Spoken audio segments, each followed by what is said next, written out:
Dear viewers, welcome again to the analysis of YOLENO TV. I'm glad you're well from wherever you're watching this channel. Now, I was watching this meeting, or rather call it a Thanksgiving ceremony at Tharaka Nithi, and in that meeting, it was dominated by the Kenya Kwanza team, and also leaders like KIRAITU Murungi decided to attend that ceremony. But of course, we know that KIRAITU Murungi, soon after Chebukati made those declarations, he decided to decamp. And that, to me, created a picture of someone who was only interested in being in government. He didn't care about who was going to win the presidency. So whoever won the presidency, he would be with that person. So KIRAITU Murungi chose to join William Ruto in the Kenya Kwanza faction, simply because William Ruto was given the mandate of the presidency. So that's why KIRAITU Murungi chose that. But honestly, I listened to a speech by KIRAITU Murungi, and I tried to listen carefully how KIRAITU Murungi was indirectly trying to destroy Raila Amolo Odinga.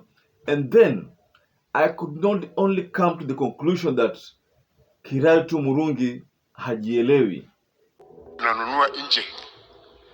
Na hata mfanye maandamano hapa miezi ngapi ama miaka ngapi, wale Waarabu wanauza mafuta hata hawajui kuna maandamano hapa. So there is no way you can bring down the price of oil kwa kuwa streets hapa Nairobi. Hiyo ni kujidanganya na kundanganya watu wengine. Hiyo ni siri tu ya siasa watu wanajipatia. In the reasons why we have an artificial crisis in the country. From their own statement, they are not sure of what to say. Is it because of the war in Ukraine, or is it because of the crisis with our oil marketers? Which is which? And that goes to tell you that this crisis is orchestrated, and it is as a result of the cartels and barons who have taken over, using conflict of interest and state capture in our economy.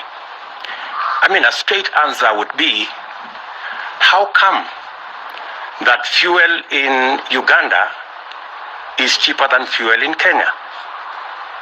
So, and yet the fuel being sold in Uganda goes through Kenya. That tells you that that kind of explanation is escapist and has no basis whatsoever. We should address ourselves to the crisis that is there in the country and the monopolies that have taken our fuel and economic sector captive. There is this issue of mafuta. Let's just talk about this issue of mafuta first before we talk about the demos, because he made some remarks that saying that even if Raila Amolo Odinga demonstrates for eternity, mafuta haitashuka. Of course, those are your words, Mr. KIRAITU Murungi. But let's face something here.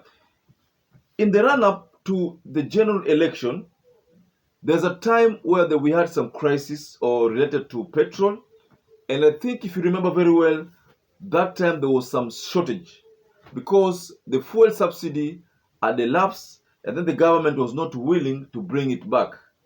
So as a result, we found ourselves in a very, very big crisis, a crisis that saw motor vehicles literally stop operating. Transport had been affected and fare had skyrocketed to a level whereby now the common mwananchi was crying. That time, the government came in again and introduced the fuel subsidy. The idea here was very simple, to reduce the cost of fuel. When the Kenya Kwanza leaders did their campaign, and by that time, KIRAITU Murungi was in Azimio. When they did their campaign, they kept telling Uhuru that wewe ndio chanzo cha hiyo mafuta kupanda bei, wewe ndio chanzo cha chakula kupanda, wewe ndio chanzo cha, na sisi tukiingia tu tutashukisha hiyo mafuta yote, mpaka 120, tushukishe hii, tushukishe ile. So why am I deciding to go back a bit to the history? It's because I would like to address a statement that KIRAITU Murungi made, and I think KIRAITU Murungi maybe hakuwa anajua anaongea nini, kwa sababu if at all is someone who could flash back a bit to those days when these people were campaigning, then hangefaa kuongea mambo kama yale aliongea just because it's Raila Amolo Odinga who is fronting this mass action. So now we want to talk bad about him because he has fronted it. The truth of the matter is that mafuta iko juu. The truth of the matter is that we are experiencing a high cost of living. The truth of the matter is that there are no hopes that these things will reduce hapa karibuni, kwa sababu the government is not showing indications of anything. In fact, I asked a friend of mine yesterday about the cost or the price of unga, and he told me that the price of unga imeongezeka tena. So that is enough to tell us that KIRAITU Murungi does not care about a common mwananchi. He only cares about himself getting tenders, cares about himself getting jobs. That's why you could listen, if you listen to the remarks he made in that Thanksgiving ceremony, he literally tried to tell William Ruto that unaweza nipatia kazi, tumetoka na wewe mbali, unaweza nipatia kazi. Then what's funny is that I noticed that KIRAITU Murungi accepted that he was beaten by Governor Kawira Mwangaza, that Kawira Mwangaza alimshinda katika huo uchaguzi. But we all know that the person who was fighting Kawira Mwangaza is none other than KIRAITU Murungi, because he wanted there to be a re-election in the Meru County so that he could go back to Debe na Kawira Mwangaza ili amshinde Kawira Mwangaza. That was the former governor's plan, but that plan did not work in his favor. So that's why you realize that amekuja kunyenyekea kwamba basi nipatie kazi, indirectly trying to tell William Ruto nipatie kazi. So the most important thing that KIRAITU Murungi is after is not you common mwananchi getting affordable products.